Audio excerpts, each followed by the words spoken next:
It was you after all, wasn't it? Are you working here as a janitor? While cleaning the company's bathroom, I ran into a middle school classmate. Were you able to attend high school? Surely, you didn't drop out, right? So, your highest level of education is high school graduate. That means a full-time position is out of reach for you, isn't it? She said with a snicker, to which I showed her my employee ID. No way, are you kidding? My name is Michael. I was just an ordinary kid, raised by a kind father and a gentle mother in a typical family. My father was reliable, but my mother had a laid-back and somewhat airy demeanor. Yet, to me, they were the best parents, and I was happy. That happiness crumbled when I was in the lower grades of elementary school. One day, my father passed away suddenly. Consequently, my mother, who had been a homemaker since getting married and was unfamiliar with working, had to find a job. Indeed, there was life insurance and assets left by my father, but we couldn't solely rely on that. It was meant to be saved for the future, for what may come. For at least the living expenses, my mother took on jobs as a housekeeper and did piecework, raising me single-handedly while tackling unfamiliar tasks. Still a child, there was not much I could do, but I tried to help out where I could, not wanting the household chores to be neglected. I could at least clean the bath or hang the laundry. A little dust in the room didn't seem like a big deal to me. However, my mother thought differently. She came from a background where it was not encouraged for women to have a professional skill. Attending a prestigious girls' school, she was brought up delicately without acquiring any practical skills. Unfamiliar with the world and having never worked a part-time job, my mother faced confusion and hardship following my father's premature death. If it were just her, returning to her parents' house could have been an option, but there was me, a growing boy. Raising a boy in his growing years was not something to be compromised on. Opening a job magazine for the first time, my mother started working in jobs she felt she could do, always appearing tired. I understand now, grown up, that it must have been difficult to support me on her salary alone. During major school events that required a significant sum of money, I saw her asking for financial help from her parents. Seeing my mother like that made me think. To avoid being fired and to quickly find a new job, it was essential to have a reliable skill set and vision. If you have the skills, you can work anywhere. And that qualification should not be something that anyone can easily acquire. It had to be a unique qualification, something only I could do, otherwise its value would diminish. I want a qualification that others can't easily follow. Even as a child, I could feel that. Thus, I spared no effort in what I could do as a child, setting concrete goals to acquire skills before entering society. Thinking such things as a primary school student, I realized I was an unusual child. But having seen my mother struggle without my father, I felt it was necessary, and I was determined. A child with a hungry spirit, indeed interesting. My grandfather used to say that upon seeing me, watching over me with anticipation for my future. As a talented entrepreneur, he didn't mind supporting me, his grandson, as long as I showed my abilities, even though I was a child of his daughter, who had married out. I had been interested in AI and robots even before my father passed away. After my father's death, having a clear future goal, I spent my days studying hard to hold my own against college students and professionals. After graduating from middle school, instead of high school, I went to a technical college where I could learn and gain a lot of knowledge and skills. As I started winning awards in domestic contests and competitions, my grandfather promised minimal support for living expenses until graduation, so I wouldn't struggle. After graduating from technical college, I joined a small company. In a company that was engaged in the field I aspired to, I learned a lot. Surely, just graduating from technical college would have left me naive about the real world. If that were the case, starting a business would surely end in failure. First, I learned about the job content and working system of employees and part-timers at this company. I spent 3 years learning what to demand from employees, how to manage part-timers, and understanding the overall workflow before resigning. Then, with full preparation, I started my own company. Though it was a small company, I was fortunate to have good employees and managed to run it without any major problems for several years. The company has grown enough to increase the number of employees, but I still feel that I have a long way to go. For those with a skill in hand, every day is a day of study, everything is practice, and every minute and second is an opportunity for improvement. I wanted to grow more and always worked on the front lines, making it my motto. Never forget your beginner's spirit is the motto I live by. Today, too, I arrived at the office an hour before the start of the company. This has been my routine since I started the company, polishing the glass doors at the entrance and the floors, and cleaning the toilets to perfection. A clean company improves the atmosphere inside and allows us to start the day feeling good. Of course, everyone cleans their desks and personal items themselves, but cleaning the company's various places is a different story. Since I, the founder, am doing the cleaning, some employees have offered to take turns doing it. But I have declined their offers. This is my personal habit, and it's not something I want to impose on other employees. Jeb, no smudges, sparkling clean. I nodded in satisfaction after looking at the toilet mirror. Next, I prepared to clean the floor of the toilet, diluting a solution of sodium hypochlorite in a bucket and soaking the mop in it. After the mop absorbed the diluted solution well, I wrung it out firmly and started polishing the floor. What? While I was scrubbing the floor, I noticed a shadow cast in front of me, indicating someone was standing there. Wondering who it could be, I followed the shadow slowly with my eyes and first saw feet wearing heels. A woman. Indeed, I was cleaning the women's toilet, but I had placed a cleaning in progress sign at the entrance. Could she not have waited? Thinking this, I raised my face further, and the woman standing with her arms crossed and a stern face was glaring at me. Who are you?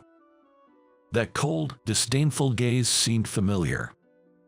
Have we met before? Where could it be? As I traced my memories back to middle school, it suddenly hit me. Ah, that girl. Surely, her name was. During my middle school years, there was a girl who, for some reason, disliked me. Despite being in different classes for 3 years, she had been hostile towards me from our first encounter. From the moment we first met during a committee we were both part of, she glared at me, and that continued with ignoring and snide remarks until graduation. Even though we hardly ever saw each other, she would glare at me whenever we passed in the hallway. To this day, I still don't understand why she was hostile towards me. Since I was being ignored, I couldn't even question her about it and just went through my middle school years. Her name was Sarah. Sarah wasn't like that with everyone. From what I remember, she was kind and considerate to everyone but me. Her appearance was glamorous, not just among classmates, but also with upper and lower classmen. In short, she was popular across all grades. At that time, I was focused on my studies with an eye towards the future, making me a quiet and unnoticeable presence. The geeky creep. Thinking of further studies despite being poor. How presumptuous. The miserable one whose only merit is studying. She always mocked me when I was alone, taking advantage of those moments. Seeing the sleeve of my uniform frayed, Sarah would say, "Oh Michael, your uniform sleeve is frayed, and it looks like your shirt underneath is kind of dirty too." She pointed it out in front of everyone, pretending to be kind but actually making fun of me. I didn't care, but some of my classmates seemed to whisper about me. Not that anyone tried to isolate me on purpose, and after that I went on to a technical college. So I don't know what kind of high school student Sarah became. After so much time had passed, I never imagined we would reunite in this way. I wondered who it could be. Since parting ways in middle school, there she was now, looking down at me with disdain as I polished the floor. Those eyes, full of hostility that I had seen so many times before, were still directed straight at me. It was you after all. It's been a while. What, are you employed here as a janitor? Sarah didn't seem interested in my response, continuing with her assumptions. Did you manage to go to high school? Surely you didn't drop out. So, your highest education is high school graduation, right? That means being a full-time employee is out of the question for you, she said, chuckling. Then, changing her expression, Sarah continued. To think I was excited to transfer to this company, rumored to be the most dynamic at the moment, only to have my mood spoiled just by her presence, the worst.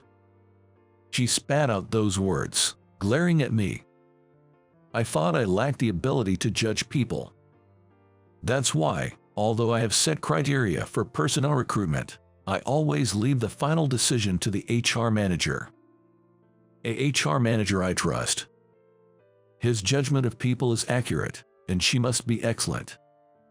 But, thinking I should at least have glanced through the resumes of newly hired employees, I realized the consequence of my hands-off approach had come back to haunt me here. What's the matter? Can't say anything back, can you? I wish you'd just disappear from my sight. Still continuing her tirade, I slowly straightened up, feigning ignorance. This is my company. What? Sarah's eyes widened in shock at my words, face to face. What did you say? She couldn't believe what I had said. Repeating her question, I decided to explain more clearly. I'm the founder of this company. Cleaning has been a passion of mine since the founding. It's not that I'm a janitor myself. No, that's a lie. It's not. This is to prove. Shaking her head in disbelief, Sarah looked at the employee badge I pulled out of my pocket.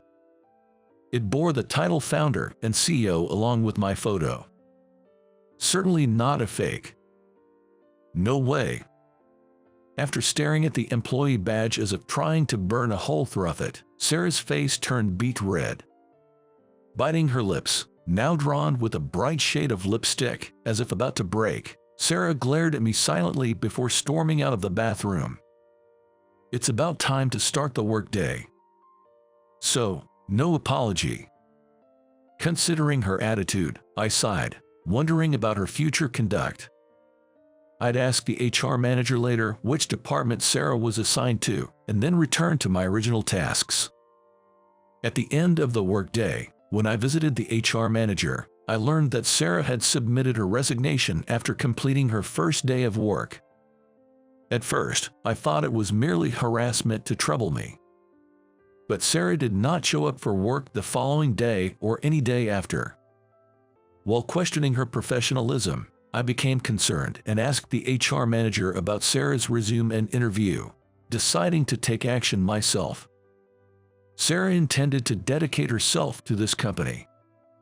Yet, she submitted her resignation on the first day because it was my company, presumably. From the one-sided hostility in middle school to her actions now, I really couldn't fathom why she disliked me to such an extent. According to the HR manager, Sarah was truly excellent, and letting her go like this was not a desirable situation. Wishing to retain her if possible, I decided to confront her directly and headed to her family home as listed on her resume.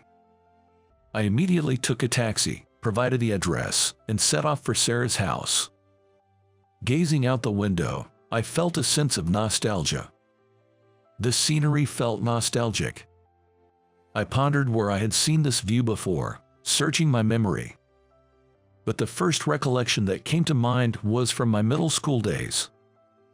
And then it hit me why the scenery felt so familiar. Yes, This was the road leading to my grandfather's mansion. By the time I realized I was on the road to my grandfather's house, I had arrived at the address I had given, in front of Sarah's family home. This is the place. The nameplate was written on it, and a single pine branch extended long and horizontally, allowing people to walk underneath it, a rare sight of a gate-covered pine in recent times. It's a gate-covered pine, a sight not commonly seen these days. In the back, there's a well-maintained garden, and a splendid house is visible. The surrounding houses had some changes but weren't much different from my memory, confirming my suspicion from inside the taxi. I sent a message to her mobile number, which I got from the HR manager. Thinking it would be rude to visit suddenly, I sent a message and waited for about 10 minutes. Then, I rang the intercom beside the gate. Well, perhaps the message had its effect. No sooner had I thought this than I heard footsteps running from the back, and Sarah burst through the gate with vigor. What do you want?" Her hair slightly disheveled, and forgetting her usual disdainful attitude, she seemed quite shaken. Seeing Sarah like this, I tilted my head slightly. "What do you mean? I just came to visit a relative." At my response, Sarah's eyes widened. I hadn't noticed just from the address given by the HR manager. But right in front of Sarah's house was my grandfather's house. Furthermore, Sarah's last name was my mother's maiden name, thus my grandfather's surname. It wasn't a particularly unusual surname, so I hadn't thought much of it until now, but putting together the house's location and a reaction, it was clear we were relatives. Given that we were classmates, Sarah and I must be cousins. "Did you know?" Sarah asked sullenly at my conclusion. I shook my head lightly. "No, I just realized now, coming here to visit," I answered honestly. My mother had married my father despite fierce opposition from her family, almost to the point of disownment. Given that my mother left the house under circumstances close to disownment, and my existence as her son, our relationship has been delicate, and I hardly ever visit my grandfather's house to this day. However, the fact that they supported me until I graduated from technical college suggests that they don't hate us. However, it seems the rest of the family felt differently, as we never met face to face. Sarah and I are related. The reason for her hostility towards me in middle school. If she hated me as a relative, her behavior back then makes sense. Now, you realize, that's just like you. Always doing what you want, not caring about how it affects others. Even if someone else suffers because of you, you wouldn't notice, because you're the poor, fatherless kid who thinks getting an award for studying makes you special. That's a joke. Sarah's voice, seemingly overwhelmed by emotion, grew louder. "Even though I worked just as hard, I had to get better grades than you, and the awards had to be bigger than yours to be recognized." After ranting in one go, Sarah let out a small sigh, seemingly exhausted. "Do you know there's someone who, no matter how hard they tried, was always compared to you and judged as inferior?" Sarah's claim was something I couldn't comprehend. But it was undoubtedly her genuine feelings towards me. Even if it contained hatred or resentment, I was prepared to face the questions I had since middle school today. "That's enough, Sarah." Another person's voice cut in. Looking for the source of the voice, I saw a young man with a cane standing at the end of the garden. "You've said too much. Enough is enough." The young man, who seemed to bear a resemblance to Sarah, interjected. Unlike Sarah, he had a gentle expression and smiled at me. "It's been a while, though it seems you don't remember me." He appeared to be magnanimous, even towards someone like me who had no recollection of him. "Anyway, it's rude to talk here. Please come in. We can talk over tea." "Why?" "Considering the neighbors are watching, Sarah, lead him inside." Ignoring Sarah's discontent, he treated me as a guest, inviting me into the house. Sarah, looking displeased but unable to object, silently complied and led me to the parlor. A maid, presumably, was instructed to prepare tea, and I settled at the table. There, I learned about our past connections. The young man with the cane turned out to be Sarah's twin brother, Brandon. Apparently, when I visited my grandfather's house in the past, the three of us had played together. Having lost my father in elementary school and prioritizing life and future considerations, it seems I have completely forgotten about them. I sort of remember, but also don't. It's understandable you forgot, considering everything you've been through. Brandon forgave me with a laugh. But you know, Grandpa probably saw you as the ideal rival for us at our age. Everything was compared to you, which is why Sarah saw you as an adversary. I see. Grandpa always said that, being in a more privileged position than you, it was only natural for us to surpass you in achievements. Brandon shared, highlighting an extreme viewpoint. Moreover, our parents, aiming to be Grandpa's successors, made the situation worse by joining in on this. Brandon tried too hard to meet Grandpa's expectations, being diligent and responsible. Sarah. That day, exhausted in both mind and body, Brandon had an accident. He was hit by a car that came out of nowhere without looking at the signals. Sarah's words made me flinch. It was my fault for not paying attention and not managing my health properly. I'm lucky to be able to walk. Brandon said with a laugh, showing no self-pity. Sarah, sitting beside him, frowned more deeply. Sarah blamed Grandpa and resented him, but it seems she couldn't forgive you, who she felt was the reason we were pushed so hard. Every time Grandpa praised you and you acted modestly, it made them underestimate your achievements. We're twins and share a strong bond. After the accident, I was bedridden for a while, causing Sarah a lot of pain, and as a result, she took it out on you, who was unrelated. I wasn't taking it out on you. Sarah is just like this. I'm really sorry. Brandon said, and I nodded in relief, feeling a weight lifted off my shoulders as long-held mysteries were resolved. On my way out, I told Sarah, I'll consider the past few days as a leave of absence, so please, I'd like you to come back to the company. I heard from the HR manager, there's a lot of expectation placed on you. With that laugh, Sarah huffed and turned away. But I didn't miss the slight relaxation at the corners of her mouth. Brandon also seemed to smile wryly at Sarah's childish behavior. Leaving the siblings' house, I called a taxi and reflected on my life up to this point. The emotions Sarah harbored towards me were, I believe, misplaced anger. However, her words about me just doing what I wanted and not caring if others were unhappy as long as I was fine stung like sharp thorns.